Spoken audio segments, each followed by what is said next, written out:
Halloween followed swiftly by fireworks night. Lots of fun for some people, but can also be a time of heightened anxiety for others, especially if you have autism. But there are things that you can do to help.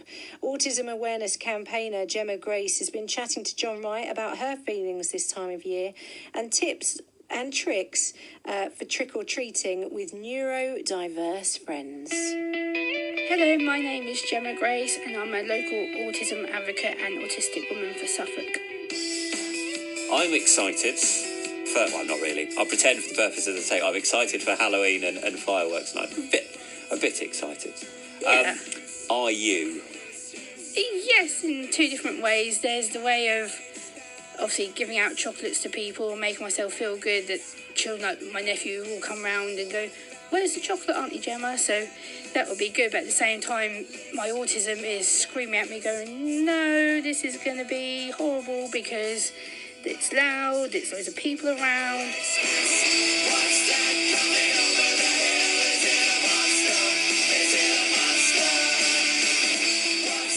There's going to be people banging on doors, and with people running around, I get kind of scared, especially being dark evenings now. It's my autism's thinking, this is really going to be bad. You're going to hear loads of children. There's going to be loads of people walking and stomping around in the dark. People dressing up in scary-looking costumes. So I'm not looking forward to that side of it, but yeah.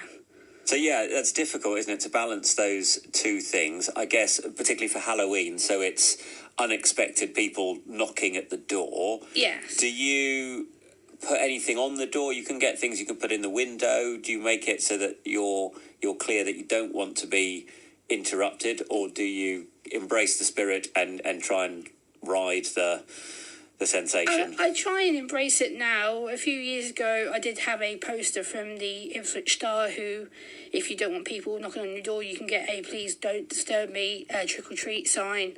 But I'm trying to be a bit more open, thinking, you know what, Gemma, it's not as bad as you probably think. The children are going to be lovely. They're just going to bang on the door, ask for some sweets, and then I can shut the door. So the last couple of years I've had Halloween buckets outside and I've seen children come and go. They've just took the sweets. I'm like, okay, I feel a little bit good, because I didn't want to be a total Scrooge and think, oh, these poor children, they're walking past, there's no treats. So I'm getting a bit better at it. It's still scary though. So actually having sweets on the doorstep with a kind of "please help yourself" sign is a way of still participating without interacting, yeah. And as well, like with all of these things, it's both what happens on the night, but it's also the anxiety beforehand, which is hard. Like the countdown, because you don't know what to expect. You don't know how many children you're going to get. You don't know what costumes they're going to be dressed in, and you have to kind of think to myself, okay, Gemma, it's one night. Well, you say it's one night, except that it's in half term, so it might be quite a few nights either side, and then we have fireworks night, Guy Fawkes. Yes, the dreaded fireworks. Yeah, yes. And that's a bit more. And again, we might have fireworks going off at any point, really. Yeah, fireworks for me is worse than Halloween. I think fireworks for me, because of, again, the unexpected bangs, the loud flashes, the colours. It can be quite sensory overwhelming for me, because I'm having to see the constant flashes. Even though I kind of the last probably 3 or 4 years it hasn't been as bad, because I've been able to put my headphones on when it does get loud. I'm like, okay, block out noise, put your headphones on and wait for it just to stop and go away. So that's kind of how I resolve it now, rather than just sitting there and get myself overwhelmed or anxious about it. So I'm thinking, do I really need to be anxious? No, not really. What can I do to resolve it is put my headphones on, block it out. So these are noise-cancelling headphones, which are a really useful tool. Yeah, because basically I have 2 different switches on my headphones. There's total block-out noise, and then there's what it's called partial block-out. So I can still hear some background surrounding noise, but not the major part of the noise. It blocks the major part out. And again, you don't want to be spoiling anyone else's fun with all of this, but your experience will be shared with lots of people who are neurodiverse. It's also interesting, so it's, particularly people who haven't got a diagnosis, but have never liked fireworks night or Halloween for the reasons that you describe.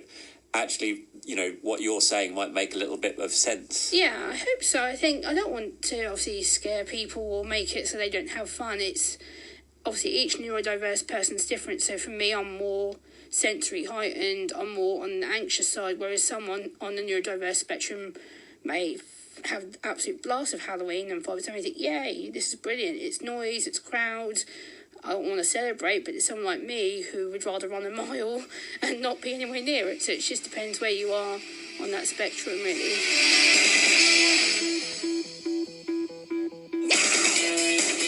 I did write down some tips here about how to help people about Halloween and fireworks as well, in case that might help somebody. Excellent. Do you want to go through what you've written down? What are your top tips? So the top tips is when you visit a property, check to see if they've got low lighting on.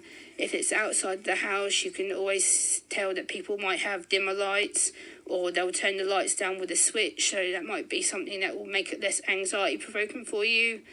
Number 2, that a lot of houses now do tend to turn down music. If you go to a property and they have the loud Halloween music on, you can always ask for it to be switched off or reduced whilst you're visiting.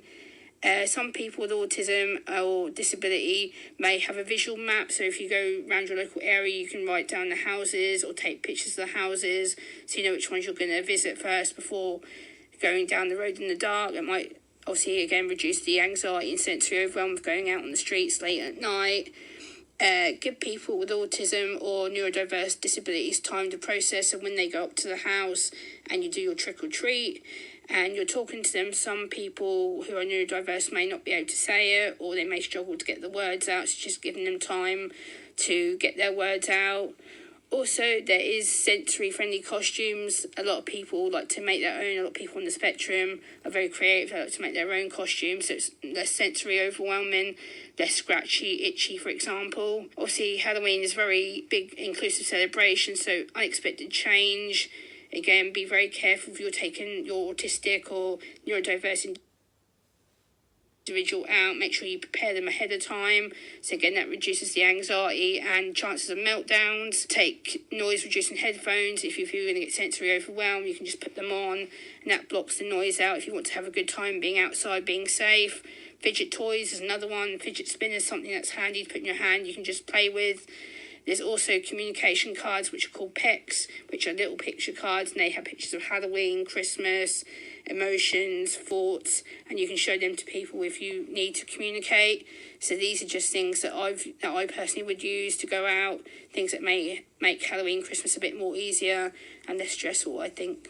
So just because you have autism or you are neurodiverse doesn't mean you can't go and enjoy these things. No, absolutely not. But if you, especially if you're with a group, if other people are sensitive to that, the planning ahead is really interesting as well, because lots of people will benefit from that. So, it's different. It's outside of your control. Maybe you're part of a group and someone else is leading it. Yeah. Actually, if you just take time to say, we're going to go to this street, then that street. Yeah. And then they've got a clear idea in their head of what is going to happen. Yeah, exactly. It's the unexpected change, because a lot of people like myself, we don't like unpredictability, we don't like sudden change. For example, the more low the anxiety you can get, the more successful we'll be with communication, because that can be a tricky subject, especially with these big events coming up as well. What's that coming over the hill? Is it a monster?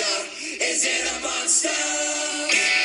What's that coming over the hill? That's Gemma Gray speaking.